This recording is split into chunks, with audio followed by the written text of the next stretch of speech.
여러분 따라해 볼까요? 이렇게 손가락 하나 펴보세요. 자, 이렇게 하고 이렇게 이 정도 변하면 따라해 보세요. 이 정도 변하면 닫힌 문을 열 수 있습니다. 다시 한번 이 정도 변하면 닫힌 문을 열 수 있습니다. 마주보고 하세요. 마주보고. 준비 시작. 우리 인생에 잠긴 문처럼 느껴지는 것들이 있어요. 저 문 뒤에 뭔가 새로운 게 있을 것 같은데 지금보다 나은 뭔가가 있을 것 같은데 이걸 뚫고 나아가려고 하는데 답답한 이 공간과 구분되는 새로운 공간 향해서 나아가야 되는데 이 문을 도저히 내 힘으로 열 수 있을 것 같이 엄두가 안 나는 그런 문들이 있습니다. 이것은 여러분들 제가 그림으로 표현했지만 풀리지 않는 어려운 문제일 수도 있고요. 그리고 끝이 없을 것 같아 보이는 고난일 수도 있습니다. 잠긴 문 앞에서 우리는 여러 번 열어보려고 시도를 해왔지만 결국 반복하게 계속 실망하면 안 되고 안 된다는 것을 도저히 안 된다는 것을 우리가 깨달을 때 우리는 좌절해서 주저앉아 울먹이게 됩니다. 여러분 눈을 감아보세요. 잠시 한번 상상을 해보겠습니다. 눈을 감고 제가 불러주는 대로 한번 머릿속에 그려보세요. 여러분 앞에 아주 커다랗고 쳐다만 봐도 무거워 보이는 아주 시커멓게 생긴 철문이 있습니다. 한번 밀어보세요. 그래도 밀어보는 신용이라도 하면서 좀 상상이지만 밀어보는 신용이라도 하면서 눈 감고 꿈쩍도 안 합니다. 이거 왜 안 열리지? 뒤로 물러서서 보니까 자세히 보니까 밀면 밀리지 않을 것 같이 생긴 문도 아닌데 근데 왜 안 열리지? 자세히 보니까 손잡이 옆에 아주 큰 자물쇠가 달려있는데 그것만 그래도 열 수 있다면 밀면 열릴 것 같은 문이네요. 아하, 문제는 자물쇠로구나. 여러분이 이 문에다가 이름을 붙여준다면 뭐라고 부르시겠습니까? 여러분들의 문제 경제적 궁핍입니까? 시간 없음 바쁨입니까? 질병의 고통입니까? 결혼 문제입니까? 막힌 승진인가요? 혹은 여러분 대인관계 문제인가요? 그게 친구인가요? 상사인가요? 아내입니까? 남편입니까? 시어머니, 며느리, 시누이입니까? 아니면 끊지 못하는 습관입니까? 술이나 담배 혹은 드라마, 어떤 취미 생활의 종류인가요? 혹은 여러분 자신의 인격적인 문제입니까? 지긋지긋한 나 자신의 교만이나 게으름 혹은 미움, 멈출 줄 모르는 시기심입니까? 여러분의 인생을 새로운 변화의 세계로 나아가지 못하게 막고 있는 그 각각의 문들의 이름은 제가 잘 모르겠지만 그 문에 달려있는 자물쇠의 이름은 제가 알 수 있습니다. 그것은 무딘 결단입니다.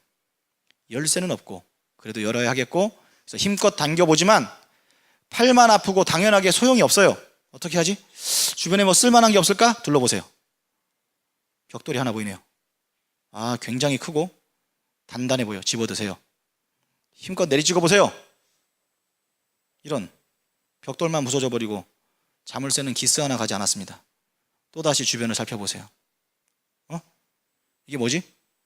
총이 한 자루 있어요. 집어들어 보세요. 이거 진짜 총인가?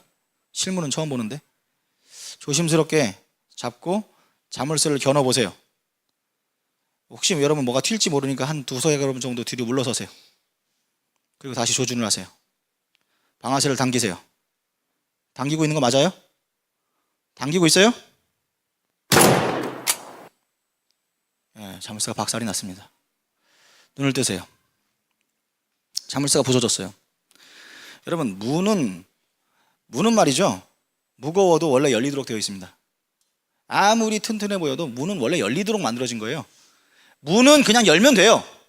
절대 열릴 수 없을 것 같은 문이 이제는 그 자물쇠가 사라짐으로 말미암아 열린 거나 다름없어요. 아직 안 열렸지만.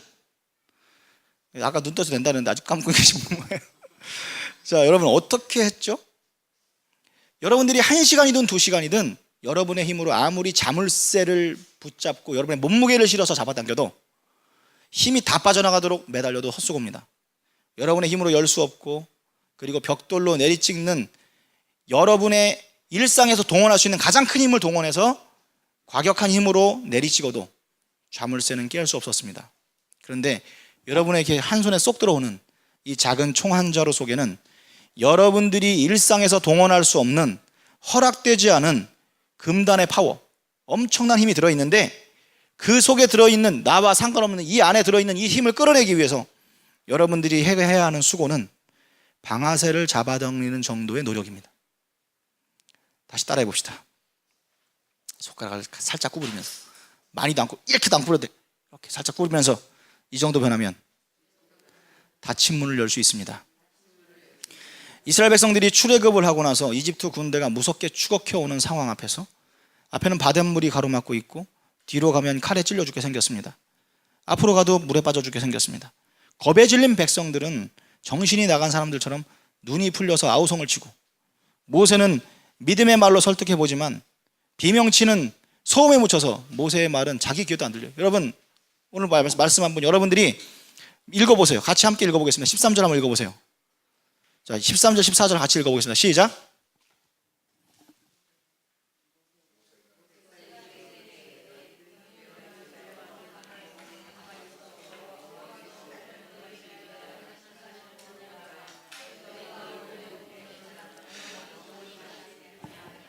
여호와께서 너희를 위하여 싸우시리니 너희는 가만히 있을지라.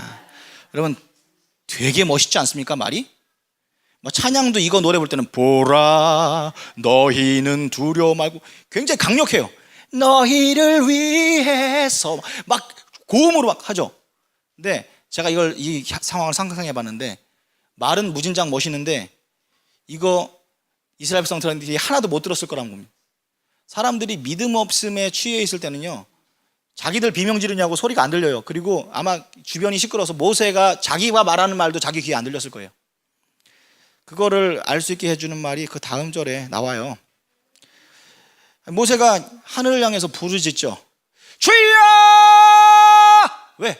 이거라도 지금 이거 뚫으려면 그냥 단순하고 강력한 소리밖에 없어요. 그렇게 부르짖었더니 15절에 여호와께서 모세에게 이르시되 너는 어찌하여 내게 부르짖느냐? 이스라엘 자손에게 명령하여 앞으로 나아가게 하고 지팡이를 들고 손을 바다 위로 내밀어 그것이 갈라지게 하라. 이스라엘 자손이 바다 가운데서 마른 땅으로 행하리라. 이게 무슨 말이죠? 지팡이를 내밀면 바다가 갈라질 거라고요? 이게 상식적으로 말이 돼요? 그러면 지팡이를 내미는 건 지팡이를 내미는 거고, 이거 무슨 리모컨도 아니고, 물이 갈라지는 것은 물이 갈라지는 거지. 이 둘 사이에는 아무런 상관관계도 없거니와, 아니 어떤 식으로든 여러분 물이 갈라졌다는 이야기는 그 당시에 뭐 어떤 식을 방법을 사용해도 물이 갈라졌다는 얘기는 들어본 적도 없어요. 그러면 지팡이를 내밀어야 됩니까? 말아야 됩니까? 아니 질문을 바꿔봅니다. 여러분이라면 지팡이를 내밀 수 있어요? 없어요? 현실적으로 물을 가르기 위한 목적에 맞는 행동이라면 모세가 지팡이 대신에 바가지를 들어야 되지 않겠어요? 바가지를 듣고 그리고 그러나 여러분 모세와 수백만 명의 백성들이 전부 다 동시에 바켓을 들고 달려들어도 퍼낼 수 없는 게 바다입니다.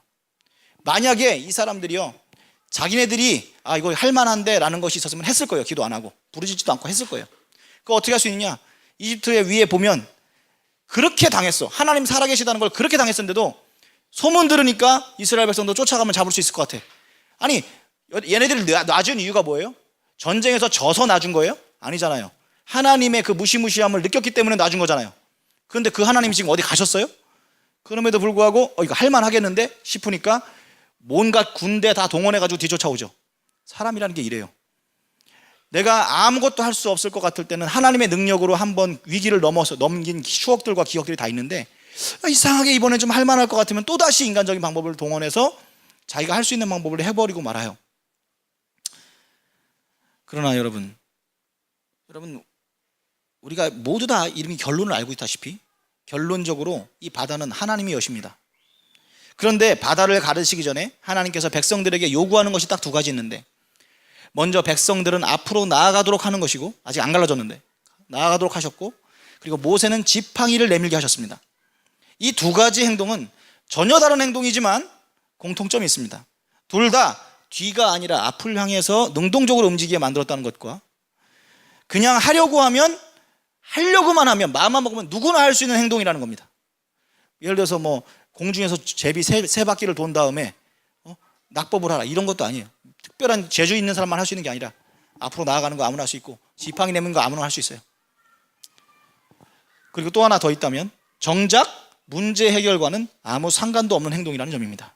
하나님은 인간이 할 수 없는 위대한 기적들을 일으키시기 전에 반드시 우리가 할 수 있는 수준에서의 요구를 하십니다. 그것은 바로 우리가 할 수 있는 작은 행동 하나입니다. 그것을 우리는 순종이라고 부릅니다. 순종이 왜 그렇게 중요한가? 그 순종 하나가 있느냐 없느냐는 여러분이 하나님의 백성이냐 아니냐를 결정짓는 매우 중요한 것이기 때문에 그렇습니다. 여러분 잘 한번 생각해 보시기 바랍니다. 성경 지식에 있어서 혹은 영적인 세계, 보이지 않는 영적인 세계에 있어서 여러분들과 사탄 중에 누가 더 지식적으로 밝을까요? 사탄이 우리보다 하나님에 대해서 알아도 훨씬 더 자세하게 알고, 그리고 정확하게 알고, 영적인 원리, 신앙생활을 잘하는 방법도 사탄이 더 잘할 거예요. 그리고 확실하게 깨닫고 있을 거예요. 그러나 사탄은 왜 사탄이냐면, 사탄에게 전혀 없는 게 뭐냐면 지식이 아니라 순종이에요. 하나님의 뜻을 사람들보다 더 정확하게 아는데, 어떤 목사님보다 잘 아는데 그 뜻을 하나도 따르지 않는 존재가 바로 사탄입니다. 누구보다 깊이 있게 성경을 많이 알고 설교를 하기만 하면 사람들이 막 깨달음에 감동을 주는 목사님이 있다고 칩시다. 만약 그 목사님이 자신 안에, 사실 뭐 눈에 보이지 않는 곳에서 자신 안에는 하나님을 향한 작은 순종 하나가 없다면 말은 기가 막히게 하는데 그분은 사탄과 다를 바가 없는 분입니다. 실제로 예수님 시대에 그런 사람 목사님들이 있었어요. 그게 바로 바리새인들이죠. 예수님께서 무슨 말씀하셨어요? 이 독사의 자식들아, 회칠한 무덤 같은 놈들아, 이렇게 얘기했어요. 이게 무슨 말이에요? 독사의 자식이란 말은 사탄의 자식이라는 말이랑 똑같은 말이에요. 그렇다면 그들에게 행함이 없었다는 말인가요? 작은 행동이 없어서 이런 얘기를 하셨나? 아니에요. 11조 생활이든 교회 봉사활동이든, 그리고 거리 한가운데서 보란듯이 기도하면서 눈에 띄는 행함이 있었어요. 그렇다면 여러분, 순종은 눈에 보이는 행동 자체만을 가르치는 거라서는 아니라는 것을 말합니다. 순종은 하나님의 말씀을 들은 결과로 여러분들 마음 가운데 용서심이는 그 진심, 하나님이 나에게 이걸 원하시는구나, 이러한 진심 위에서 발동하는 행동을 말합니다. 그것이 작아도 상관없어요. 우리는 행동을 할 때 뭐가 문제냐면, 신앙적인 행동을 같은 행동을 하면서도 그 마음속에 뭐가 있냐면 그 동기가 욕심인 거예요. 질투심이거나. 그러면 여러분 그것은 절대 순종이 아니에요. 순종 같은 모양새를 가지고 있어도. 여러분 초대교회 당시에 아나니아와 삽비라라는 교회 안에서 굉장히 유력한 위치에 있는 사람들이 있었습니다. 그런데 성령이 강하게 임하고 사람들 마음 가운데 막 진실한 믿음들이 막 들어가기 시작하니까 성도들이 막 이상하게 행동이 막 변하기 시작하는 거예요. 막 평생 모은 돈인데 아까운 줄도 모르고 막 모든 재산 팔아가지고 제 교회에 막 헌금하고 함께 막 나누고 구제하고 막 선교하고 막 이런 일들이 막 벌어지는 거예요. 옆에 막 바나바 장로님부터 시작해서 딸기 장로님, 멜론 장로님 막 계속 다 그렇게 했다는 거예요. 그러니까 아나니아 장로님하고 삽비라 권사님이 이 부부는 감동은 없어. 자기한테 감동은 없는데 지금 이렇게 존경받고 있기 때문에 체면상 지금 액션을 안 취할 수가 없는 거예요. 그래서 믿음도 없고 감동도 아직은 없어요, 마음 가운데. 그런데 우선은 행동 수준을 좀 저 사람들하고 내가 같은 레벨이니까 맞춰줘야겠다 싶어가지고 전 재산을 일단 팝니다. 그리고 막상 바치려고 하다 보니까 너무 아까운 거예요. 왜? 자기 마음에 없으니까 그 믿음이 너무 아까운 거예요. 그래서 어떡하지? 하다가 절반만 드리기로 합니다. 여러분 이거 멋있는 행동이 아니에요. 절반은 아무나 하나. 절반 아무나 하는 게 아니에요. 근데 문제는 뭐냐면 절반만 드리는 것도 대단한데 체면 때문에 이거 절반입니다 이렇게 말하면 되잖아요. 근데 이거 전부입니다 라고 거짓말을 한 거예요. 여러분들 생각보다 하나님이 거짓말을 무진장 싫어하세요. 하나님이 정직을 굉장히 좋아하시는데 결과적으로 여러분 좋은 일에 동참을 했어요, 행동은. 근데 믿음이 아니라 성령을 속이려 그러냐 하면서 이 두 부부가 한날에 같이 즉사를 해버립니다. 죽어버려요. 저주를 받은 거죠. 중요한 것은 여러분 행동 자체가 아니라 곧 여러분 믿음이 아니라 그 행동은 작아도 상관없지만 여러분의 딱 믿음만큼의 분량만 드러나는 그러한 행동만 하면 된다는 거예요. 여러분의 믿음보다 더 큰 행동은 뭐라고 그러냐면 허세. 여러분들이 그 행동이 무슨 일이 벌어지냐, 여러분들 자신보다 큰 행동을 하잖아요. 그럼 어떤 일이 벌어지냐, 그 행동 때문에 여러분이 시험에 빠지거나, 아니 내가 이만큼 했는데 나한테 왜 대접이 없지? 이런 소리 하는 거예요. 그럼 믿음으로 한 거 아니지. 하나님께 한 거 아니죠. 그러면 그러거나 아니면 여러분의 인생이 그것 때문에 아예 전복이 될 수도 있어요. 결단을 할 때는 여러분 성도들 앞에서 하지 마시고 목사님 눈치 봐가면서 하지 마시고 하나님 앞에서 하시기 바랍니다. 제가 우리 교회 성도 어떤 성도님이 결단하는 얘기를 건네 듣고 감동한 내용이 있어서 한번 잠깐 말씀드리면, 뭔가 순종을 하기로 약속을 한 게 있어요, 저랑. 근데 그것을 나중에 번복해야 되나 말아야 되나 이런 갈등이 왔을 때 번복하지 않고 뭐라고 얘기하냐면은, 이거 목사님하고 약속한 게야 라고 하지 않고 하나님께 약속한 거야 라고 말했다는 겁니다. 그거는 다른 사람들한테 내가 이런 믿음이 있습니다 라고 한 것도 아니고 조용히 자기 수준에서 그냥 이야기 고백한 거예요. 근데 그 고백 속에 그냥 사소한 말 한마디처럼 보이지만 그 태도 자체가 굉장히 중요한 믿음의 태도라는 것입니다. 여러분이 작은 신앙적 행동 하나하나를 할 때 여러분 하나님의 눈을 의식하면서 하는 거면 티가 나든 나지 않든 그것은 아주 사소해 보여도 믿음이에요. 그러나 반대로 여러분들이 보라는 듯이 큰 돈을 막 써가면서 막 과감한 결단을 해가면서 하지만 그게 동기가 믿음이 아니라면 여러분 그 행동 자체가 여러분에게 부작용을 갖다 줄 겁니다. 여러분 총에서 뿜어져 나오는 그 폭발적인 힘은 여러분이 만들어낼 수 없는 총 안에 담겨져 있는 힘이에요. 그 힘을 끌어내기 위해서 여러분들 손가락 까딱 힘으로 소환할 수 있는데 그 총을 가지고 어디를 겨누느냐가 굉장히 중요해요. 믿음을 가지고 문제를 향해서 하면 그 문제가 박살나겠지만 여러분 이 행동 자체는 간단하죠. 그런데 이걸 가지고 이렇게 하는 건 되게 위험한 거예요. 그리고 막 여기저기 아무데나 막 가르치면서 이렇게 하는 거는 되게 조준이 잘못되면 아주 많은 경우 시원함보다는 위험함을 우리에게 더 주는 조구가 됩니다. 저 사람이 나한테 기분 어쩌는 말을 했으니까 당분간 저 사람하고 말을 하지 않겠어. 그럼 굉장히 작은 결단이죠. 여러분 실천돼요, 안 돼요? 이거 실천하기 쉬워요, 그죠?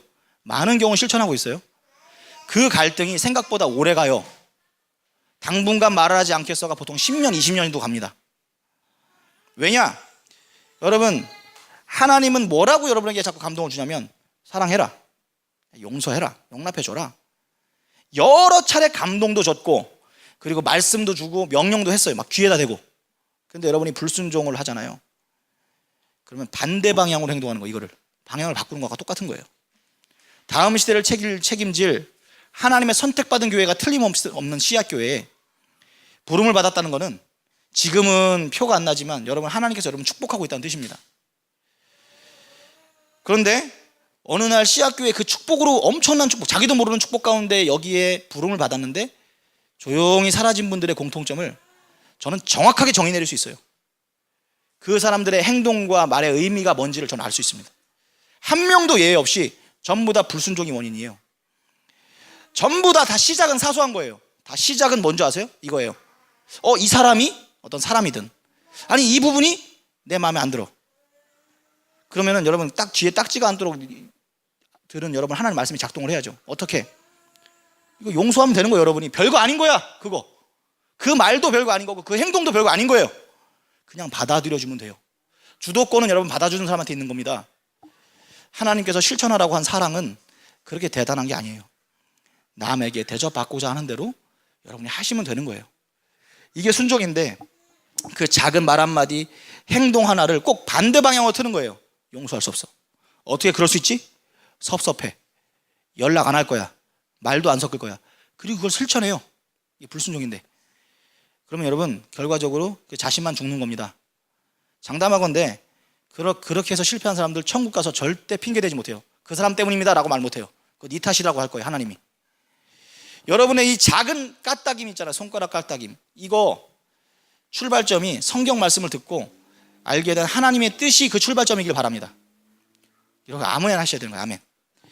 그게 바로 순종입니다. 여러분 마음에 여러분의 욕심을 따라서 순종하지 말고 하나님의 뜻에 순종하시기를 축복합니다.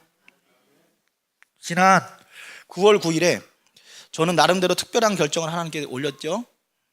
이렇게 살 수는 없다고, 변해야 된다고 하면서 하나님이 기뻐하시는 모습으로 나 자신과 교회가 흘러가야 되는데 나 자신은 정확하게 그 힘이 어디서 나오는지 이 순종의 원리를 다 알고 있으면서 이 정도면 된다는 걸 알면서 성도들에게 정확하게 설명해 주면서 저는 제가 하나님 앞에서 그냥 저만 아는 게으름을 피우면서 수개월, 수년 동안 포기하지 못했던 그 사소한 취미 생활들을 하루아침에 정리를 했죠.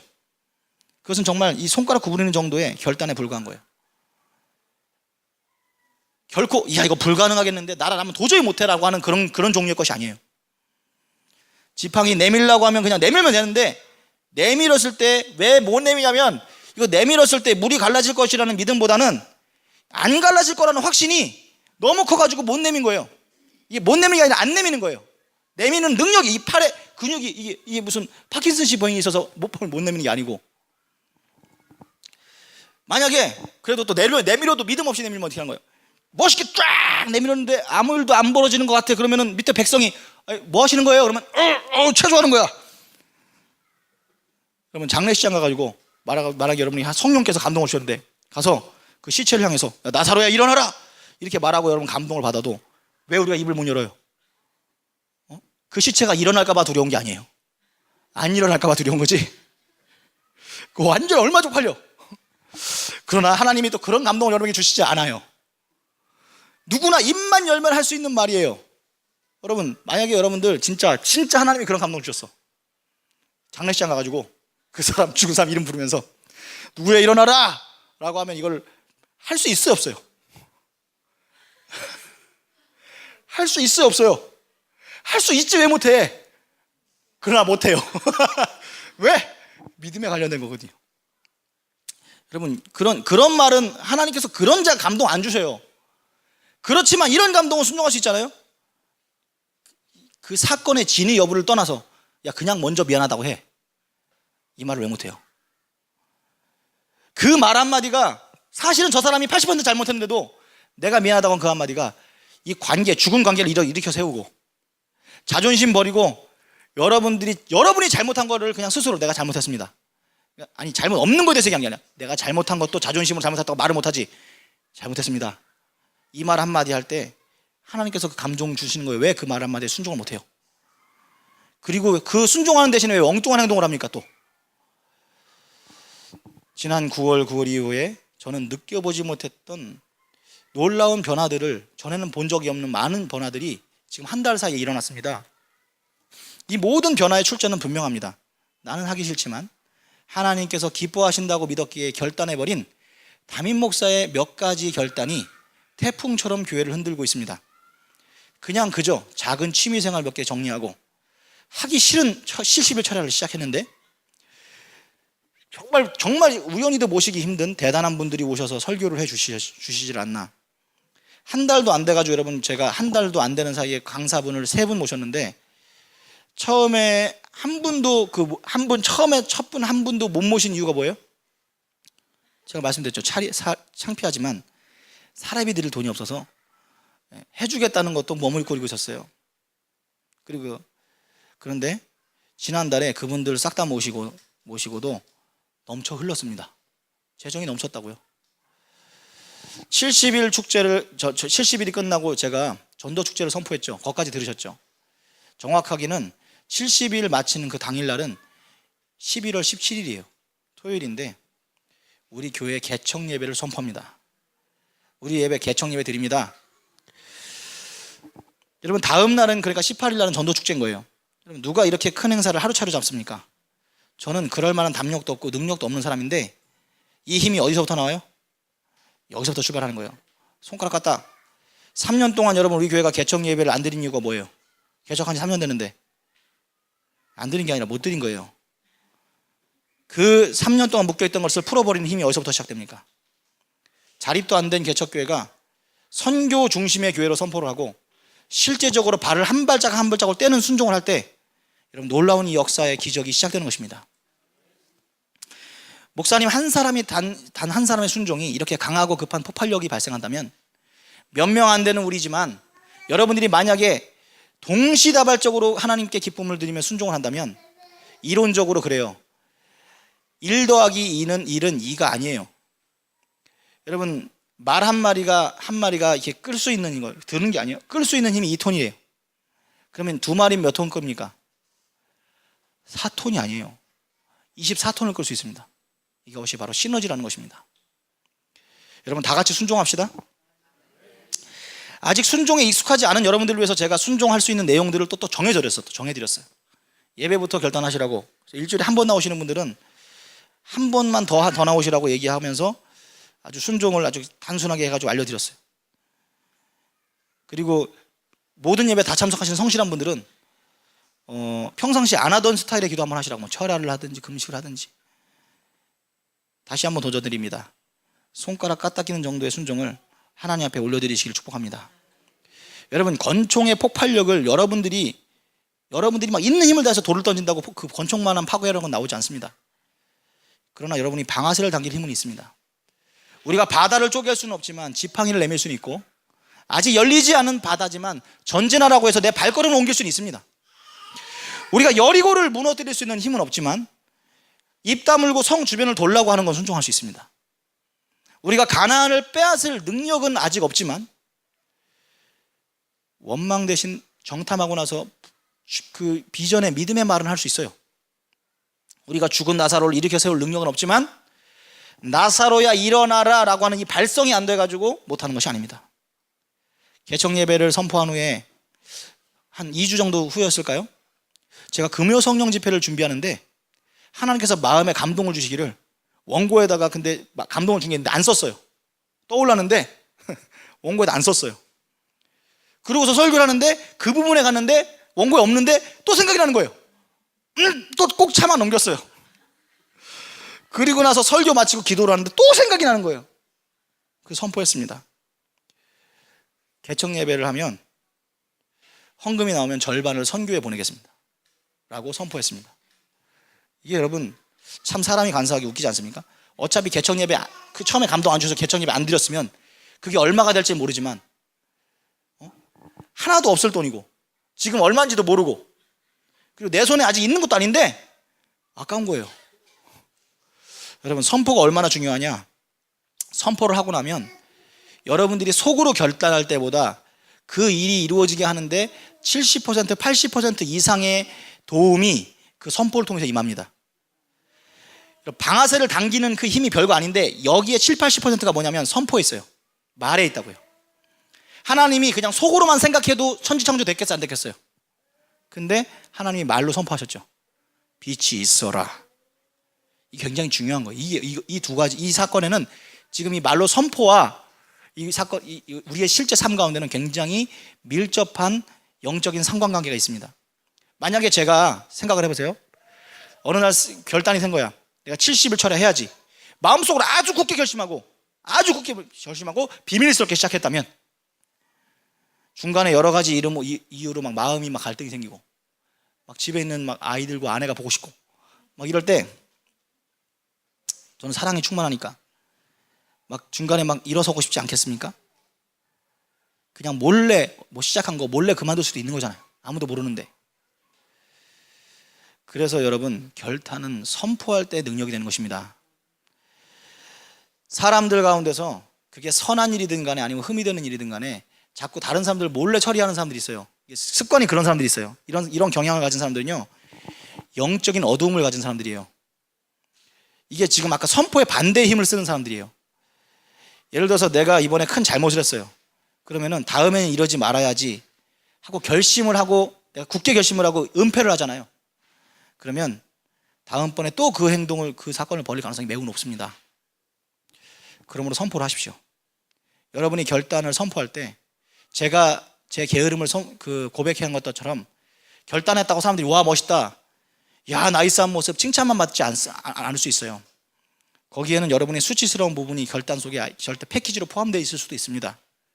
그럼에도 불구하고 선포는 방아쇠를 당기는 7, 80% 정도의 이상의 힘이 되어줄 겁니다. 오늘 제가 설교 말미에 여러분에게 선포할 수 있는 기회를 드릴 거예요. 지금부터 생각을 해두세요. 여러분이 어떤 것을 선포할지. 사소한 거 말고 결정적인 걸 선포하시기 바라요. 말에는 권능이 있어가지고 여러분이 속으로 결심하고 이거 언젠간 한번 바꿔야지 하는 걸 평생 씨름해온 거 선포와 함께 문이 활짝 열릴 수 있어요. 사도 바울도 인생이 완전히 뒤바뀌는데, 그의 그늘진 인생이 완전히 뒤바뀌는데 총알 한 방이면 충분했어요. 그 닫힌 문이 아무리 크고 무시무시해 보여도 결국 문은 열리라고 만들어진 거예요.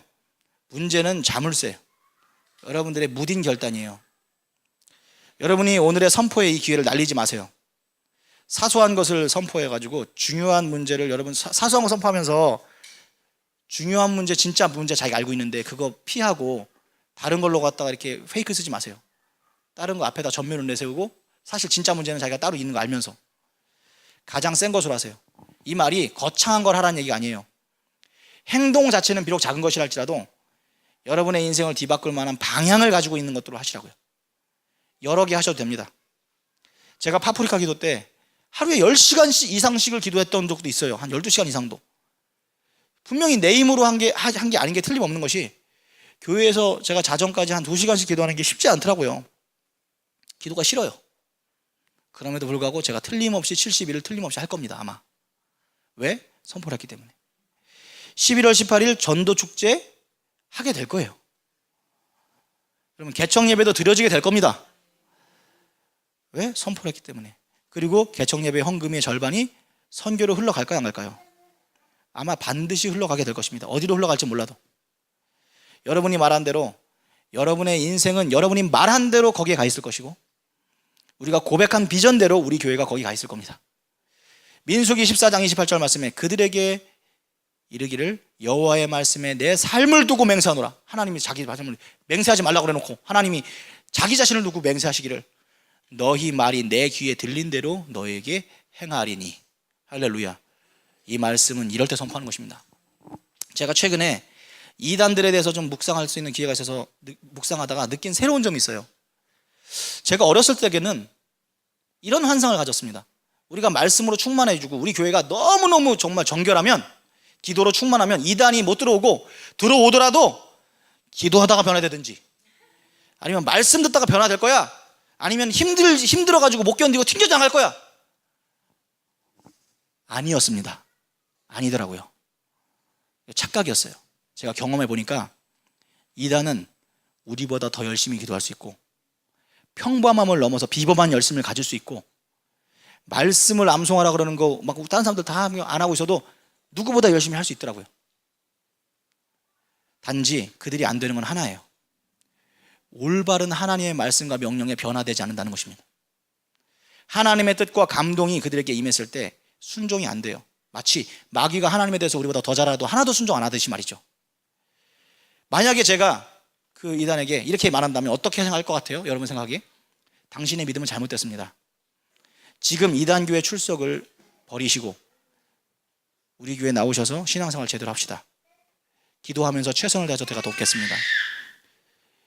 이미 우리 교회에서 신앙생활을 같이 하고 있어요. 숨어 들어가지고. 만약에 기도도 기존에 하던 대로 하면 되고 말씀도 듣던 대로 들으면 돼요. 그런데 이 말에 순종할 수 있을까 없을까요? 네! 하고 만약에 순종을 하면 똑같이 하던 대로 하면서 마음의 태도만 바뀌는 거예요. 근데 그 사람은 그러면 구원 받을 겁니다. 근데 그걸 못해요. 더 힘든 것들 다 하는데 그걸 못해요. 숨어서 신앙생활 같아 보이는 것들을 누구보다 못지않게 잘할 수 있는데 똑같이 그 하자에서 순종의 태도로 마음만 바꿔가지고 하라는 걸 못할 거라고요. 일단 여러분, 믿음의 마음을 담아서 말부터 하세요. 결혼식을 여러분 둘이 몰래 하잖아요. 그럼 헤어지는 것도 몰래 하는 게 가능해요. 왜 사람들을 모아다가 결혼식을 하느냐? 축의금을 받으려고 그러는 게 아니고 선포의 힘을 이용해서 아무리 힘든 시기가 와도 여러분들이 고용한, 여러분들이 한 명 한 명 그 하객들을 뭐냐면 CCTV로 고용한 거야. 여러분들의 행동을 객관적으로 그 사람들이 보고 있다. 그래서 우리 잘 사는지 지켜봐줘. 그 하객들을 고용하는 거예요. 여러분들이 정신이 나가가지고 한순간 판단을 잘못해가지고 어리석은 행동을 하려고 하다가도 저기서 지금 저 뻔히 쳐다보고 있는 사람들이 눈에서 다시 한번 보니까 이게 내가 잘못된 행동이야. 이렇게 하려고 말이죠. 순종의 방아쇠는 말로부터 시작되는 거예요. 까딱. 그런데 저주의 방아쇠도 말로부터 시작돼요. 말로부터. 아주 작은 행동으로부터. 그러니까 원망과 불평, 거짓말, 이것도 방아쇠예요. 하나님의 선택받은 민족인 이스라엘 백성들, 하나님이 선택한 거야, 주권적으로.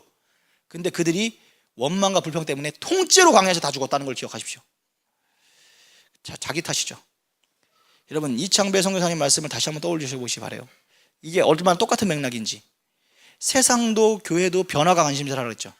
근데 진정한 변화의 힘은 교회만 가지고 있다 그랬어요. 이게 변화가 방법으로 되는 게 아니기 때문에 그래요. 순종으로 되는 것이. 순종이라는 행동 자체가 변화를 시키는 게 아니기 때문에 그래요. 그래서 믿음 없는 사람이 결국 행함이 없으면, 믿음이 있다고 하면서 행함이 없으면 우리는 아무것도 아닌 거예요. 노숙자, 중독자가 변화가 돼야 되는데 술을 끊어야지, 술을 끊어야지 해가지고 술이 끊어지는 게 아니고 어떻게 되냐면 전혀 상관없는 거, 지팡이 내미는 거하고 물 갈라진 거 아무 상관없잖아. 술과 싸워서는 못 이기는데 홍해를 바를 때 바가지가 필요한 게 아니라 지팡이가 필요한 것처럼 경건 생활에 노동이 중요하다는 걸 발견하셨잖아요. 선교사님 30년 사역에. 우리가 믿는다면 반드시 몸을 움직이셔야 돼요. 중독자들이 고침을 받는 것은 남을 위한 섬김을 통해서라는 거예요. 전혀 상관없는 거죠. 남을 섬기는 것이 나를 희생하는 것보다 여러분들의 변화를 위한 방아쇠입니다. 가기 싫은데 하나님의 명령을 향해서 땅끝까지 나아가고자 하는 때 권능이 임하고 여러분도 변하고 남도 변화시키는 거예요. 그래서 믿음과 행함은 세트예요. 원래부터. 우리가 말씀 들을 때는 부정하거나 거절하지 않잖아요. 우리가 다 변하지 못하는 이유는 뭐예요? 그걸 들을 때 그 순종으로 몸을 이미 습관화되어가지고 있는 관성으로 내가 지금 죄로 향해서 나가고 있는 거, 이거를 끊지를 못해서 그렇잖아요. 브레이크를 못 밟아가지고. 왜 여러분 신학교를 졸업한 사람이 예습관으로 돌아가요? 경건 생활하는 동안 아멘 아멘 하면서 은혜 많이 받는데 밖으로부터 들어오는 그 신령한 은혜가 있을 때 그 육신의 행함 자체를 못 바꾸니까 결국은 나중에 바꿔야지 하는데 결국 몸이 움직이는 대로 따라가는 거예요. 여러분의 믿음이 행함을 지배하도록 지금부터 작은 순종을 하시기 바랍니다. 밀물과 썰물 이야기하셨잖아요. 밀물과 썰물이라는 것은 그냥 물이 움직이는 대로 따라가는 거예요. 편하죠. 물 들어올 때 들어오고 나갈 때 따라 나가고. 추워지면 몰려들어가지고 그 난방되는 데서 머물다가 더워지면 살만하니까 그냥 나가고, 썰물 따라 나가고. 아니 이집트가 그런 거 아니에요? 바로가 하나님 때문에 못 살겠어, 그냥 이러다가 죽겠어, 그래서 내보내줬어. 그래도 여전히 그 하나님 살아 계시잖아. 근데 가만히 보니까 쫓아가면 잡아올 수 있을 것 같아. 바보지, 바보. 믿음 때문에 이스라엘 백성들 내보낸 건데 왜 다시 할만할 것 같으니까 또 그렇게 인간적인 방법 쓰죠? 여러분, 물질의 지배를 당할 거예요. 물질을 지배하실 거예요. 믿음은 환경에 쓸려가는 것이 아니라 믿음이 여러분 나머지 것들, 이 모든 것을 여러분 따라오게 만드는 질서입니다. 자, 선포하겠습니다. 믿음대로 될지어다. 기도의 분량대로 될지어다. 비전의 분량대로 될지어다. 살아계신 하나님께서 모든 것을 하셔. 하나님이 모든 것을 하셔. 하나님을 모든 것을 하셔. 아멘, 아멘, 아멘. 여러분, 물이 들어올 때, 여러분이 은혜가 임할 때 힘을 기르지 못하면 물이 빠져나갈 때 그냥 휩쓸려 나가게 됩니다. 물길을 거스리는 연어가 되려면 믿음 들어올 때 행함을 기르시기 바랍니다. 이렇게 여러분 살 수 없지 않습니까? 변해야 합니다. 이 기간이 지나면 다시 썰물이 올지 몰라요. 언제 다시 기회가 올지 모릅니다. 변화의 증거가 뚜렷한 사람들의 삶에는 능력이 있습니다. 우리 교회 변화를 추구하고 있습니다. 변해야 됩니다. 변해야 삽니다. 여러분도 저도 이렇게 살 수는 없습니다. 방아쇠는 언제든지 여러분 앞에 있습니다. 너무 가까이 있다 보니까 언젠가 내가 당기면 되지, 당기기만 하면 돼 하면서 안 당기기를 한 달, 두 달, 1년, 2년, 10년. 여러분, 생각보다 여러분들에게 여러분 인생의 새 문은 열리지 않아요. 저의 게으름도 너무 사소한 건데 그거 하나 당기는데 몇 년 걸렸습니다.